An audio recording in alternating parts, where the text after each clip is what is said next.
यकीनी तौर पर जो उनके राफ़ेल तैयारे थे, हाईटेक राफ़ेल तैयारे थे, उसके बाद फिर उनका 1.5 अरब के जदीद तरीन S-400 एयर डिफेंस सिस्टम था, जिसको जिस तरह से तबाह किया पाकिस्तानी F-17 थंडर ने।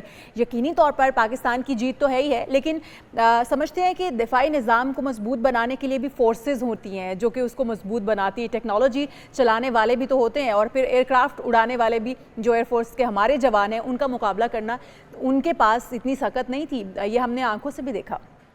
देखिए, इसमें मेरे ख्याल में कुछ 4-5 स्ट्रेटेजिक मिस कैलकुलेशंस थी जो इंडिया से हुई। पहली तो ये थी कि जी उनका ये ख्याल था कि पाकिस्तान जो है वो हमेशा से जो हमारी न्यूक्लियर कैपेबिलिटी है उसकी वजह से पाकिस्तान हमेशा से उनको एक न्यूक्लियर ब्लफ क्रिएट कर देता है और उनको ऐसा ब्लफ क्रिएट कर देता है कि वो कन्वेंशनली नहीं कुछ कर सकते। दूसरा, उनकी ये मिस परसेप्शन थी कि जो कन्वेंशनल फोर्सेस हैं वो उनकी हमारी फोर्सेस से बहुत सुपीरियर हैं और डेफिनेटली स्ट्रेंथ में तो वो बहुत ज़्यादा हैं। आर्मी एयरफोर्स दोनों जो हैं 3-3, 4-4 गुना ज़्यादा हैं, नेवी भी 3-4 गुना ज़्यादा है। और तीसरी उनकी ये मिसकैलकुलेशन थी कि जब ये उनकी तरफ से एक्शन होगा तो पाकिस्तान को 2.5 वॉर लड़नी पड़ेगी, एक ईस्टर्न फ्रंट पे, एक वेस्टर्न फ्रंट पे और हाफ फ्रंट बलूचिस्तान पे। तो जो 2 महीने पहले से एक्चुअली जो पाकिस्तान आर्मी के ऑपरेशंस थे हमारे वेस्टर्न फ्रंट पे भी, वेस्टर्न फ्रंट के साथ भी और बलूचिस्तान में भी, वो भी एक्चुअली इन अ वे उन्होंने इसको बहुत इनकी इस परसेप्शन को ख़त्म कर दिया। और चौथी परसेप्शन उनकी ये थी कि जो खुदा न खास्ता लोग, अवाम और जो फ़ौज है इसके दरमियान में जो ज़ाहिर है जो उनको सोशल मीडिया से इनपुट मिल रही खलीज आ चुका है, गैप आ चुका है। तो पाकिस्तान का देखिए, अब इसमें कुदरती तौर पे 1965 की वॉर का ये लेसन था कि हमें अपने जो आर्मी, एयरफोर्स और नेवी को अपने खुद इंडस्ट्रियल कम्प्लेक्स बनाने हैं, क्योंकि 65 की वॉर के फ़ौरन बाद हुआ ये कि जो उसके दौरान में भी जो हमारी जितनी मिलिट्री एड थी वो बंद कर दी गई और हम वॉर के दरमियान में हमें हाई एंड ड्राई छोड़ने की कोशिश की गई। लेकिन ये दिस वाज द लेसन और उसके बाद ये हुआ। और आज जैसे आमिर साहब भी बात कर रहे थे, जो चाइनीज़ इक्विपमेंट है उसको वो पाकिस्तान में अब JF-17 पाकिस्तान में बन रहे हैं, टैंक्स पाकिस्तान में बन रहे हैं और वेपन सिस्टम भी पाकिस्तान में बन रहे हैं। तो पाकिस्तान ने एक इसमें आप कह लीजिए कि अपना एक बेस बन गई है। तो जब वो वेपन सिस्टम यहाँ आता है तो जो हमारे पहले से वेपन सिस्टम हैं उनके साथ वो इंटीग्रेट हो जाता है। और प्लस ये जो वॉरफेयर हुई, ये जो 4 घंटे की वॉर हुई, ये मिलिट्री हिस्ट्री की तारीख में एक बहुत डिफरेंट वॉर थी। इसमें इंडिया एक्सपेक्ट कर रहा था कि ट्रेडिशनल डॉग फाइट होगी, traditional unfolding of weapon system होगा लेयर बाय लेयर, लेकिन पाकिस्तान ने और उसमें डेफिनेटली हमारा जो हमसाया मुल्क है और हमारा जो आयरन क्लैड ब्रदर है उसने हमारी definitely over a period of time हमारी जो कॉन्सेप्ट्स के अंदर जो हमने उनके साथ रिहर्स किए, जी बिल्कुल। तो ये सारा जो वेपन सिस्टम था ये it was all EW based, it was all C5ISR based, क्योंकि कोई भी वेपन जब लड़ता है तो उसकी 2 चीज़ें होती हैं, एक उसका ब्रेन होता है आजकल के दौर में और एक उसका पंच होता है।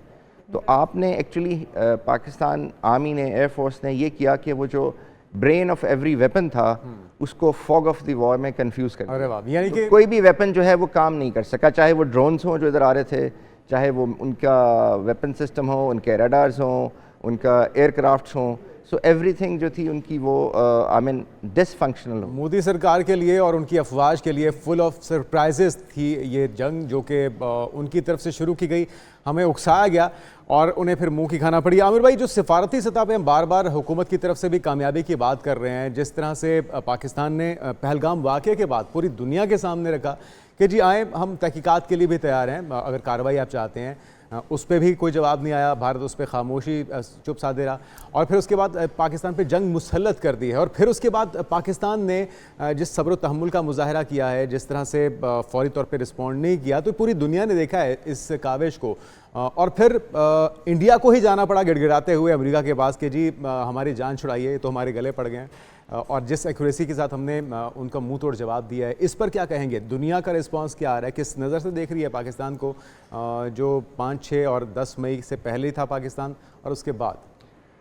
पाकिस्तान ने ये जो वॉर लड़ी है ये 2 फ्रंट पे लड़ी है। एक डिप्लोमेटिक फ्रंट थी, डिप्लोमेटिक फ्रंट पे भी इतनी कामयाबी से ये जंग लड़ी गई और मुसलसल एक मैसेज दिया गया इंडिया को कि हम इस पहलगाम इंसिडेंट की तहकीकात करवाने के लिए तैयार हैं।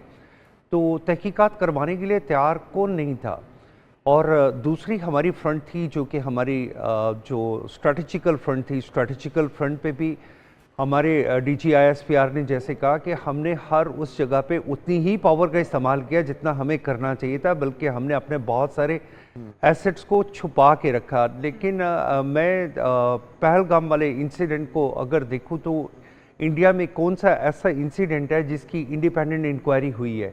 क्या इन्होंने पुलवामा वाले इंसिडेंट की खुल के इंक्वायरी की थी? कभी भी नहीं की थी। सिर्फ इल्ज़ाम थोपा था पाकिस्तान पे और मुसलसल कहते रहे जी ये पाकिस्तान की तरफ से हुआ है, जबकि इनकी अपनी एजेंसीज ने जब रिवील करना शुरू किया तो फिर इन्होंने उस इंक्वायरी को दबा दिया। उससे पहले गोधरा का इंसिडेंट जो है, जो ट्रेन हादसा था, उस तहकीकाती अफसर को कहाँ से कैसे मार दिया गया जिसने पूरे इनके रिवील किया कि ये इंटरनल एक इनका सेटअप था। और फिर हम बार बार कहते हैं जब ये BLA को सपोर्ट करके ये कह रहे होते हैं कि जी BLA में, अब BLA में कितने, जैसे हमारे चीफ साहब ने कहा कि 1500 लोगों का जो गठजोड़ है वो पाकिस्तान को किसी भी सूरत में तबाह नहीं कर सकता। पाकिस्तान एक बड़ी मजबूत और बड़ी डिसिप्लिन्ड नेशन है। इसके साथ देखिए मैं जिस चीज़ पे कहता हूँ कि आपकी जाफर एक्सप्रेस में पूरी इनके हैंडलर्स रिवील हुए थे। अगर इन्होंने तहकीकात करवानी है और कोई ऐसा कमीशन बनेगा या थर्ड कंट्री कोई इसमें आएगा जो इंटरवीन करेगा या होस्ट करेगा, तो उसमें अगर जिन चीज़ों को सामने लाना चाहिए उसमें खाली ये नहीं होना चाहिए कि जी हमने, बिल्कुल सही कह रहे हैं आमिर साहब, अगर हम अपना ये केस हम देखिए मैडम, हम उसमें अपना बलूचिस्तान वाला जो इशू है, खास तौर पे जो जाफर एक्सप्रेस वाला, व्हाई नॉट हम उसे भी इंगेज करें कि ये देखिए हमारे पास सबूत जो है क्या वो नाकाफी हैं। और इंडस वाटर ट्रीटी से स्टिल अभी तक ट्रीटी की मैं बात करना चाह रही थी कि अभी जो मसला, हमारी जंग तो खत्म हो गई, नो डाउट के सीज फायर हो गया। आप समझते हैं कि जो मामला था जिसके ऊपर हमें यकीनी तौर पर जंग में उतरने की ज़रूरत थी, वो मामला तो हमारा कश्मीर का मामला हो गया, बलूचिस्तान का मामला हो गया, जाफर एक्सप्रेस को लेकर हो गया, लेकिन इंडस वाटर ट्रीटी जो कि हमारी 25-26 करोड़ आवाम की लाइफ लाइन है, उसके ऊपर जो सवालिया निशान इस वक्त उठ चुका है कि जंग बंदी के बाद उस मुआहदे को तो ज़ेर गौर लाया ही नहीं गया जो कि कैंसिल कर दिया गया था, सिंतास मुआहदा। तो अब क्या होगा? क्या पानी भारत की तरफ से रोक दिया जाएगा? क्या कैपेसिटी ना रखने के बावजूद भारत शरारतें तो करता चला आ रहा है? इस मामले को उठाया जाना भी कितना ज़रूरी था, जो कि मेरे ख्याल में अभी तक उस तरह से उठाया नहीं गया और दुनिया की इसके ऊपर अभी तक नज़र नहीं पड़ी है।